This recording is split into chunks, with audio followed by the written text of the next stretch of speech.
Welcome back again sa ating panibagong episode guys, na kung saan makita kayo ng spearfishing activities. Kaya kung hilig nyo sa dagat o hilig nyo manghuli ng isda, tamang-tamang channel na to para sa inyo. Kaya tara, samahan nyo ko muli ngayong araw na ito. Ngayong episode guys, dadayo kami sa Gakot Island. Bali dalawang motor ang gamit namin dito dahil napakalit talaga ng motor ko. Hindi kaya ang dalawang tao dahil may mga gamit pang kinakarga. Mas maganda na pag dalawa ang gamit na motor. Tig-isa kami ni paring Joshua. Masiraan man na itong isa is may aalalay pa pag nasa laot na. Nagbabalak nga sana kami bumalik dun sa Dos Hermanas pero napakalit talaga ng motor namin. Hindi kaya. Mas malayo kasi yung Dos Hermanas kesa dito sa Gakot Island. Bumibiyahe kami dun ng about 2 oras or mahigit. Pero itong Gakot Island, nararating na namin ito ng 1 oras lang. Kaya nagbiyahe muna kami dito. Sa mga bago pa lang sa channel ko, mag-subscribe kayo para lagi kayong updated sa mga ganitong video na ilalabas ko. Maraming salamat po.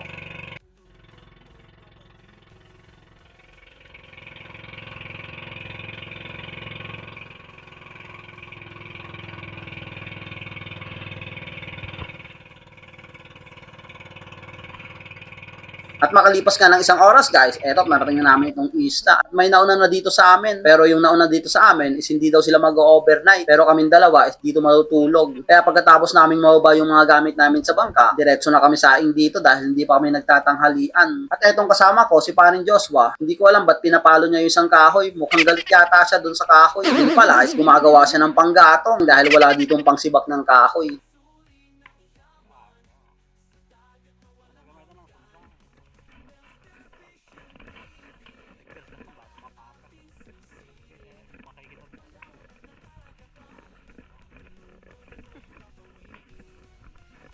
At dito pa rin guys ako nagpwesto sa palaging pinapwestuhan natin sa mga previous video. Kumabit lang ako dito ng duyan at linatag yung tarp dahil napakainit. Pagkatapos namin kumain dito guys, makalipas ng 2 oras, eto diretso na tayo sa spearfishing activities natin. Yung kasama ko na ang unang nagbawa at sumunod na rin ako. Kaya alog mo tayo dito ng spear gun para along the way, makita naman tayo ng isda, ready na to spear it. Spear gun loaded, let's go. Dito lang muna ako nag-dive sa mababaw na area. Warm up ko na rin. Hirap na pag nabigla yung tenga natin pagdating sa malalim na area.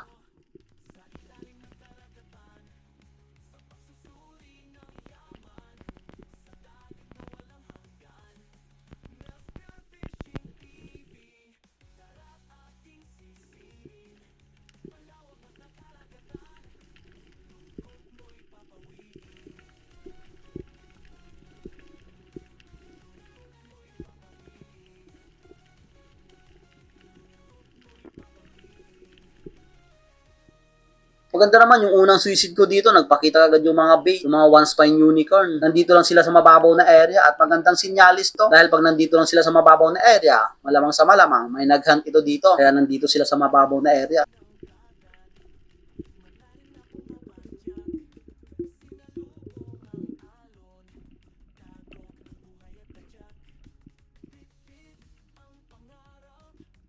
Dito sa dive na to, dito pa rin ako nagpwesto sa mababaw na area. At pagkapwesto ko dito sa may bato, may nakita ka agad akong 2 target, 2 sweet lips. Ang lalaking sweet lips to, kaya nagpwesto ako dito para antayin.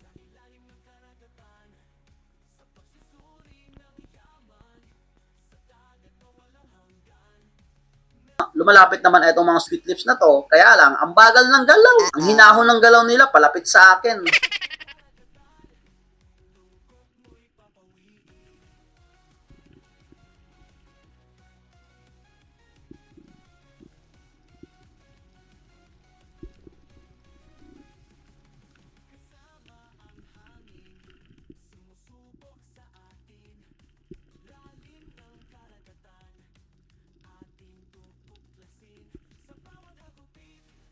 Ito, ang bagal talaga ng galaw na itong 2 sweet lip. Mukhang nahiya pa sa kapugian ko. Dahil nga medyo matagal na ako dito sa ilalim, kakapusin ako sa hininga. Buti lang, lumapit na talaga itong isa. Kaya pagka-close ko ng gap at na-meet yung distance, tinira ko kaagad ito, baka tirahin pa ng iba.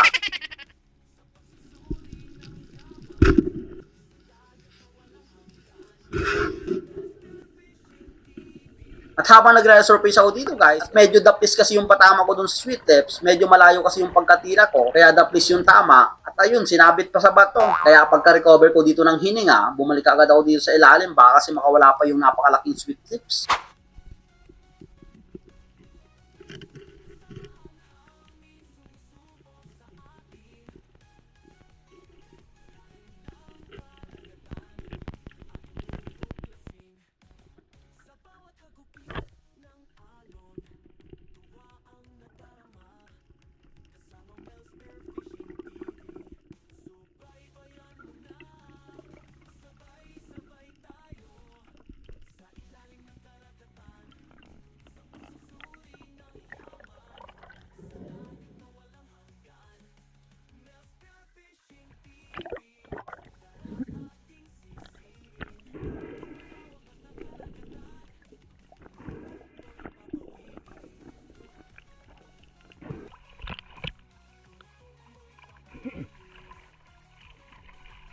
Pagkatapos kong malagay sa bangka yung sweet tips guys, pagkarating ko dito sa malalim na area, eto may nagpakita ng isang dugtuturo, mga 3 kiluhin na siguro to. Kaya lang, habang pababa ako dito, habang kinoklos ko yung gap, bigla naman bumibilis yung galaw. Kaya hindi ko na pinilit, hinayaan ko na lang.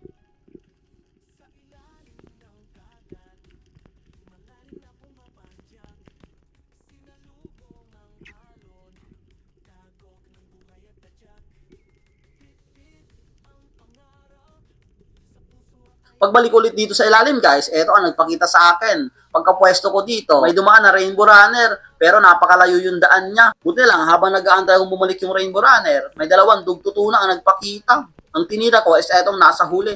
Mas malaki kasi dito sa nauna.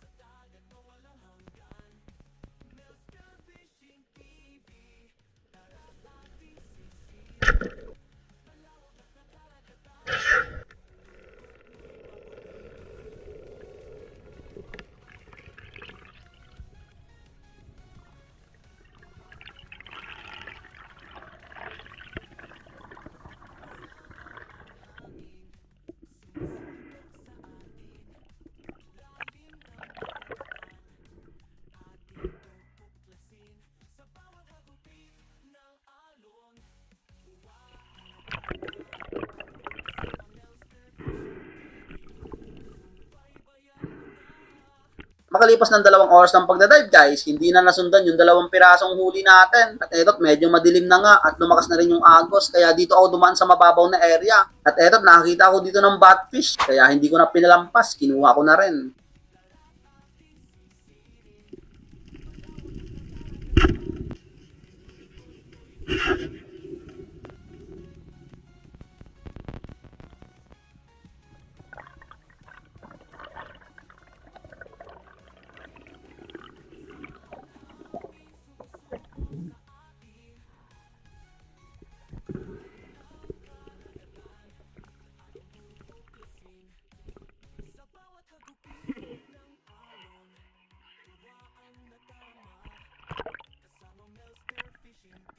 Pagkatapos kong ma-secure yung batfish guys, eto pabalik-balik na sa akin itong isang midnight snapper. Ang likot pa rin, hindi ko ma-aim talaga ng maganda para matira. Kanina ko pa ito inaabangan pero hindi ko talaga ma-aim ng mabuti. Ang galaw kasi nung galaw niya.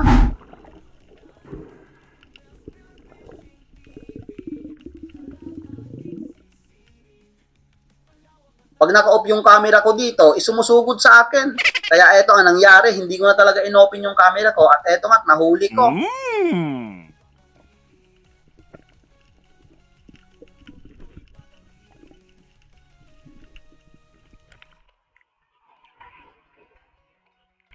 Oh, thank you Lord. Kanina ko pa inaano to. Pag binubuksan ko yung camera, lumalayo. Kaya lumapit ka agad, hindi ko na binuksan, lumalayo. Mga nakalimang attempt ako. May 1 kilo. Midnight snapper, thank you Lord. Sana madagdagan pa. 4 pa lang yung huli natin. Alas 5 na, 5:30. Dahil nga mag-3 oras na kami nagda-dive dito guys, etot nag-last dive na rin ako. Etot napakadilim na nga yung ilalim dito sa malalim na area. Nagbalik ulit ako dito sa malalim. Nagbabaka sakaling may mapakita pang malaking isda. At hindi naman ako dito nabigo. May dumang isang dugtutuna. Ang problema, napakabilis yung galaw nyo. Kaya hindi ko na hinabol. Napakalakas na kasi yung agos. Inantay-antay ko pa to kung babalik. Pero ng segundo pa ang pag-aantay, hindi na talaga nagpakita. Kaya nag-resorbish na ako dito at diretso na sa bangka.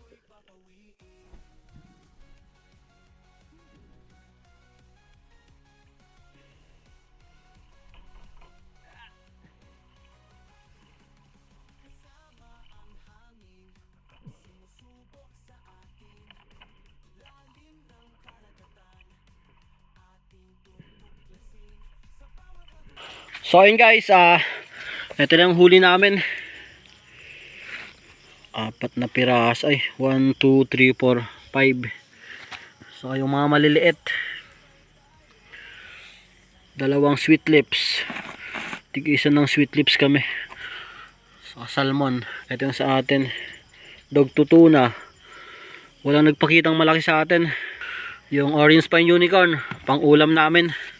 Etong 3. Sasabawan. So okay na rin to. Sana madagdagan pa bukas. Dive pa tayo bukas. Lalaki ng mga sweet lips dito. Yo, tama to ako. Karogay so. Okay na rin. So lagay muna namin to doon sa ano, lagayan. At dahil nga malamig ang dagat ngayon, eto nagsabaw na kami ng orange spine unicorn, yung 51. Eto puno sa kaldero. Yung 3 piraso ang niluto namin para solve na solve ang hapunan namin dito. So ayun guys, luto na itong ano namin. Ulam. Ito. Unicorn, sinabawan. Tamang-tama to. Medyo malamig ang dagat. So higop tayo ng sabaw.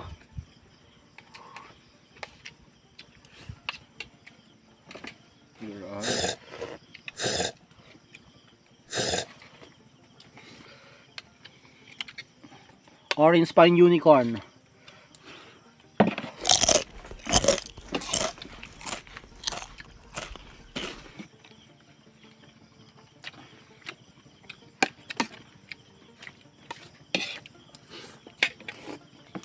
Napakasarap ng sabaw.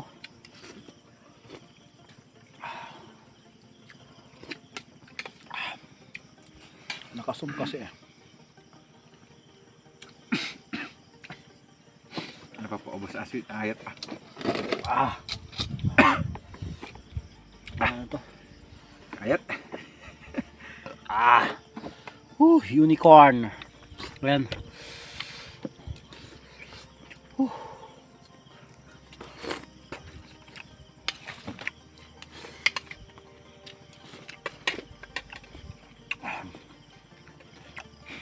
Sabaw pa lang ulam na.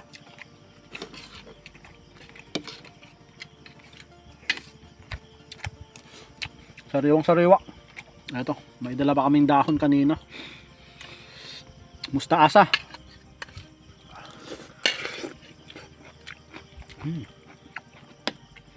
Sarap. Mataba. Saba.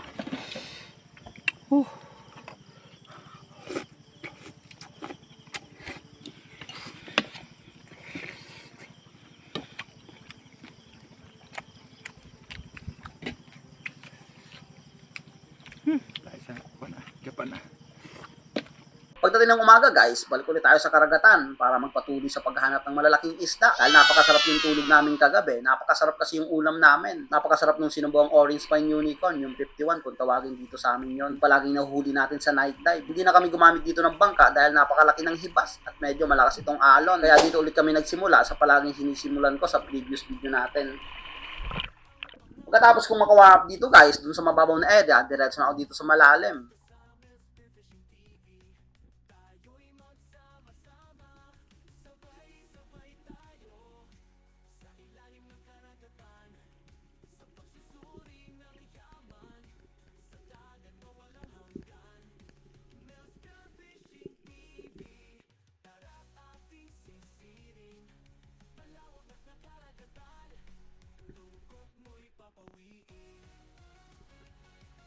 At habang nag-aantay ako dito guys, napansin ko, wala dito yung mga bait, mga dalagang bukid or yung mga one spine unicorn. Hindi gaya nung kahapong dive natin, nandito lang sila sa mababaw na area at ang dami, ang bilis lumapit. Pero ngayong umaga, meron naman, pero pakunti-kunti lang. Ilan talaga sila. Pag mga ganito kasing wala dito yung mga maliliit na isda, nasa malalim na area sila pag wala dito sa mababaw. Pag mga ganung nasa malalim na area sila, wala silang threat, walang panganib, walang naghunt sa kanilang malaking isda. Dito, may palapit sana sa aking grupo ng ilat. Inantay-antay ko to, pero biglang lumiko. Kaya nag-resurface na lang ako muna dito para makapahinga sa sunod na dive natin. At habang nagpapahinga ako dito guys sa surface, pa-dive na sana ako, came to nowhere. Ang daming mamasa dyan sa baba ko. Akala ko nga dito, lalayo na, biglang tumilikod na kasi yung karamihan. Buti na lang, yung nasa huli, isumugod pa talaga sa akin.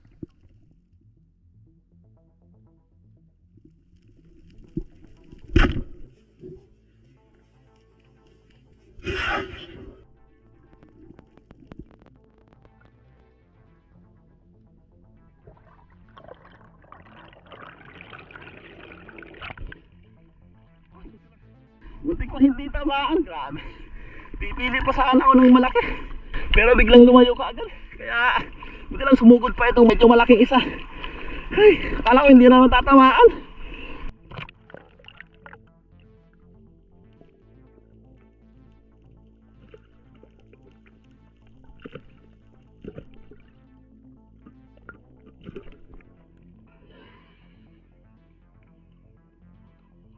Thank you Lord.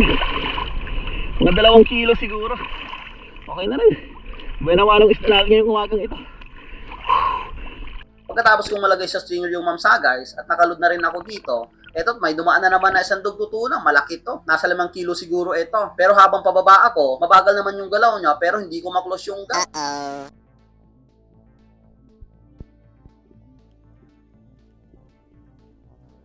Kaya huwag pilitin ang ayaw. Hayaan na lang natin. Para sa sunod, malaki na yan at magpakita ulit sa pagdayo natin dito.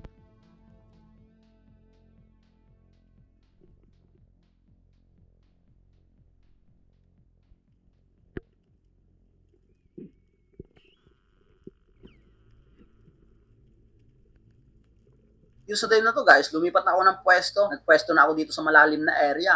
Nakapanan ako dito ng midnight snapper, pero yung clip, habang nililipat ko kasi sa cellphone, is naburak. Kaya hindi ko na napakita yung pagpanan ng isang isda.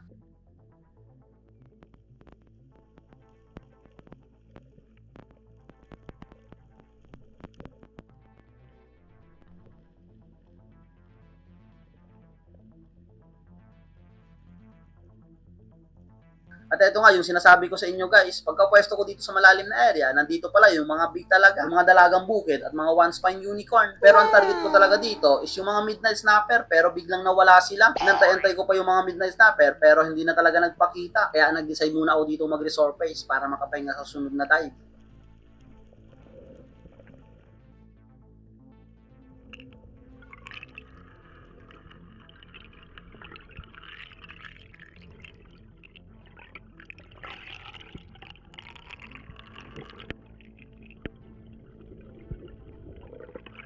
At eto na guys, yung pangyayari na hindi ko makakalimutan sa buong buhay ko. Habang pataas ako dito, eto ang nagpakita sa akin. Sinusundan na pala ako ng napakalaking isda. Dambuhalang isda ito. Dito sana, i-off ko na sana yung camera.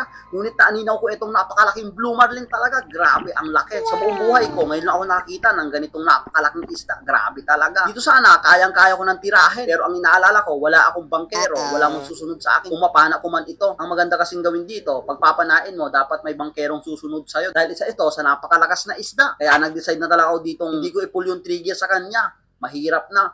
For the safety pa rin talaga natin. Para makauwi pa ako sa pamilya ko. Mahirap na ang magsapalaran dito. Matatangay sa'yo is buhay o itong panang buo. Kaya hindi ko na talaga pinul yung trigger. Napakaganda lang talaga pangmasan. Etong tambuhalang ito, grabe. Estimated ko dito is 100 to 200 kilos. Malit lang sa camera tingnan, pero sa personal, napakalaki talaga neto, grabe. Halos kalahati ng haba ng isda is kapantay ko lang. Grabe talaga.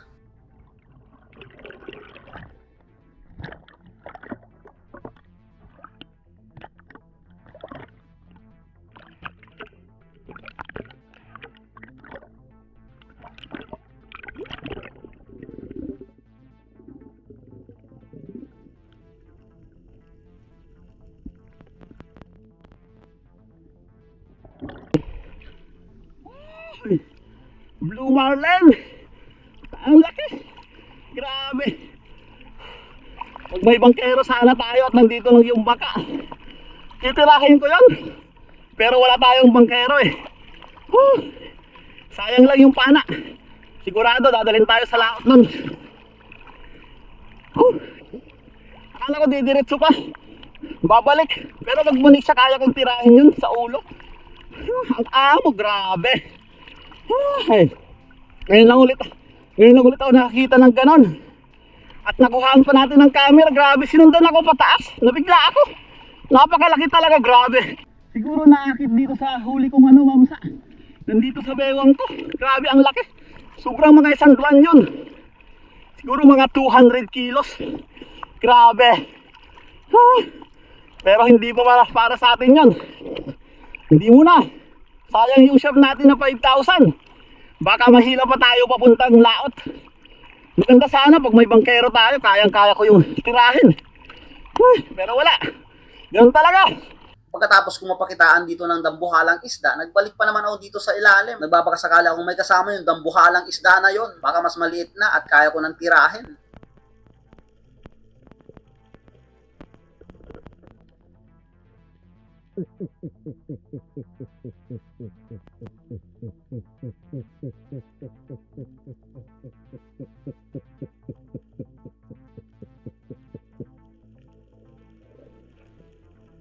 Ilang segundo ang pag-aantay dito sa ilalim, guys. Wala nang nagpakita. Hindi na rin nagpakita yung mga midnight snapper. Kaya pagkatapos din na itong dive na to, guys, uwi na rin ako. Along the way pa uwi, nagpapatangay ako sa Agos. Nakita ako ng napakalaking grouper. Buti na lang, napakaamok talaga na itong grouper na to. Hindi gumalaw habang palapit ako. Kaya pagka-close ko ng gap at na-make ko yung distance, tinira ko na to. Baka tirahin pa ng iba.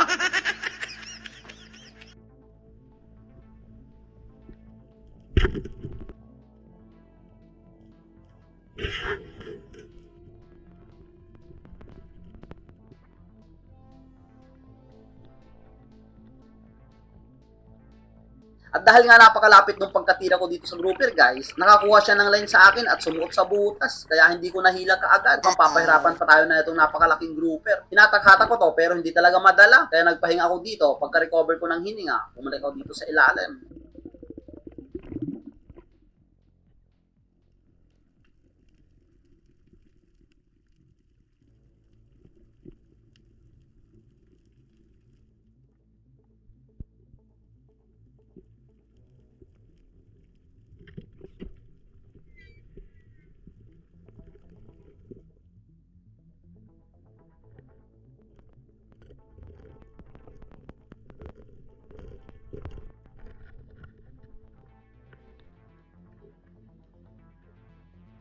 Buti lang talaga, nandito lang sa bukana ng butas. Hindi na ako pinahirapan, madali kong nakuha. Hindi man natin nahuli yung napakalaking isda, yung dambuhalang blue marlin na yun. May pumalit naman ng isang grouper, ayos na rin to. Hindi na tayo lugi sa dive.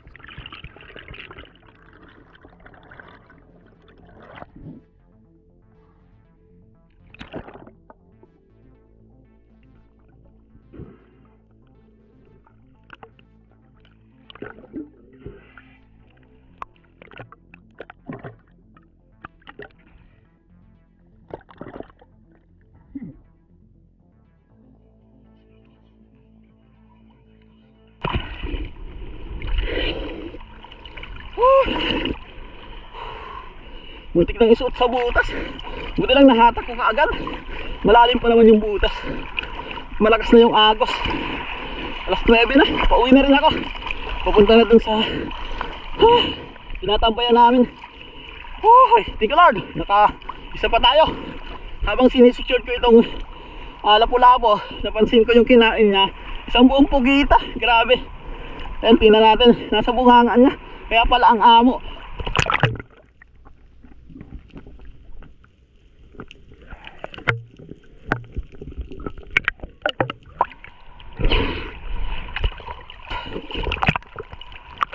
Ayan. Isang buo. Yung magalamay oh. Parang kahapon lang kinain. Ay, laki kasi ng bunganga ng grouping na to. Kahit gaano kalaking pugita, kaya mong sakmain. At pag wala kaming bangka dito guys na dala, ganito yung pagdala ko ng isda. Linagay ko sa stringer at nilalagay ko sa bewang, parang sinturon lang. Kaya siguro sinundan ako ng napakalaking dambuhalang blue marlin na yon. Siguro naakit siya kanina at nag-a-attempt na kainin yung mamsang huli ko. At yung kasama ko dito, sabay kami nag-aahon. Nakadalawang attempt na pala siyang naglangoy. Umahon na siya pero bumalik siya sa dagat. Nakahuli na rin siya ng napakalaking mamsa. Hindi man natin finul yung trigger doon sa napakalaking blue marlin na yon. Okay na rin. Ang inisip ko talaga doon is for the safety ko na lang. Ang sabi nga ng mga mamana, mga espero, walang higit na isda sa buhay. Malaki man o maliit yan. Ang importante, safe kami makakauwi sa pamilya namin. Ahon lang namin. So okay pa rin yung nahuli. Ito yung kay paring uwa. Nakahuli siya ng mamsa. Malaki. Ayan. Ito yung sa akin, 3 piraso. Isang midnight snapper. Saka itong mamsa. Saka itong last natin. Itong marble grouper. Malaki na rin. Mga 6 na kilo siguro to. Ang laki ng kinain. Isang buong pugita. Okay na rin to. Nakadagdag pa ngayong umagang ito. So yung blue marlin is hindi ko na talaga pinul yung trigger. Napakalaki talaga. Sayang lang yung pana natin. Kung may bangkero lang sana ako noon, pwede kong panain talaga yon kasi may susunod sa akin. Napakalaki talaga. Ngayon lang ako nakakita ng ganun na nakuhaan pa natin ng camera. Hayaan na lang natin yun. So baka mga susunod na mga dive dito, magpakita na yun at may bangkero na tayo. Pwede nang tirahin. So okay na rin to. Naka-4 na piraso kami. So ang gagawin namin dito is ligpit siguro tapos pahinga. Maya-maya na kami uuwi. Medyo malakas pa yung dagat. Pagkatapos naming malagay sa collar yung mga huli namin guys, hindi muna kami umuwi dito dahil magtatanghalian na to. Nag-ihaw muna kami ng botfish pero hinati lang namin dahil napakalaki. Dito na kami magtatanghalian para sa biyahe is busog kami. Guys, tanghalian muna kami bago umuwi ng isla. Napakasaya. Ang oras na yung ginanap. Batfish ang ulam. Ulo ng batfish. Napakalaki. Hindi na namin inubos iihaw. Hinati lang. Ito, tikman natin. Balat. Parang balat ng baka. Yung marlin sana parang balat ng baka yon. Yung mata. Mata ng Mata pa lang ulam na yon. Ayun.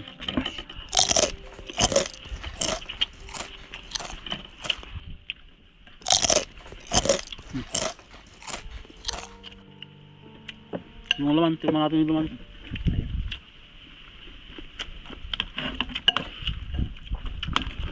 Tao pa. Kanewang. Tugas na yan. Mahawang. Wala siya. Mamantik ako. Lasang badang.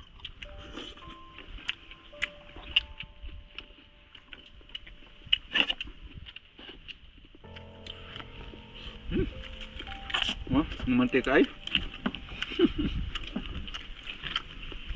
Kanewang talaga.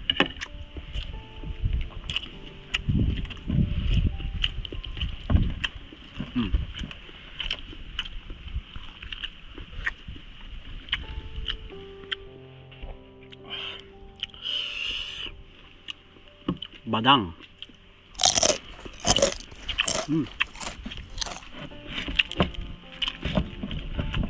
Sarap. Parang badang.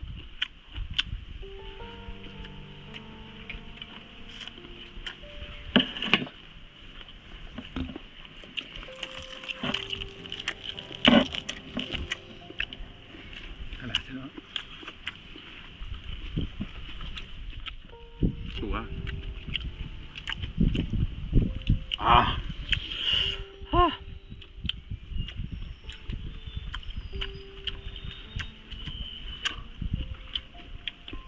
Nag-angat no? Naghiwalay. Batok. Kataba. Badang. Wala sa suka. Sabi ng katlaw. Namit.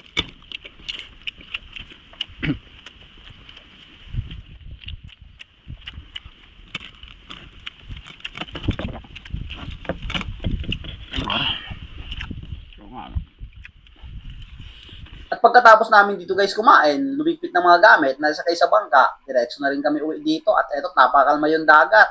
Shoutout nga pala kay Milagrosa Diyos, Mark Sirbeto, Romel Nabaret, Edison Abac, Ronnie Borja, Dennis De La Cruz family, Montoya family, Socrates Guarin, Warren Abac, Julius Jaber, Rinaldo Mahilong, Suran family, Perle Banyares, Jalen Binagin, Nelson Panturas, Fibo Gobo, Danilo Adalem, Chad Spence Adalem, Cristituto Kawaling, Sante Roldan, Rivado Shalongo, Felix Quiroy, Lumagdang family, Nene Felix, J. Fort, Jason, Ethan from Lumagdang family, Ani Rosal, Jaber family, Charot sa taga Barangay 7Han Calbiga, W. Samar, Alcones family, Romeo Alcones, Ritzy Mendez, Jaron and Javin Alejo, Tony Saarinas, Danilo Silio, Nonoy family, Mary Jane and Mary Ann Baldo, Mary Grace, Nonoy Sony, Andy Boy, James Garcia, Jomar Ibora, Pancho Pantino, Chris Gil Mindanao, Cesar Ableng, Johnny Heisten, Eduardo Yuson, Espinosa family, and Balon family, Federic Tirado, Alexander Pesquera, Pesquera family, Mario Permejo,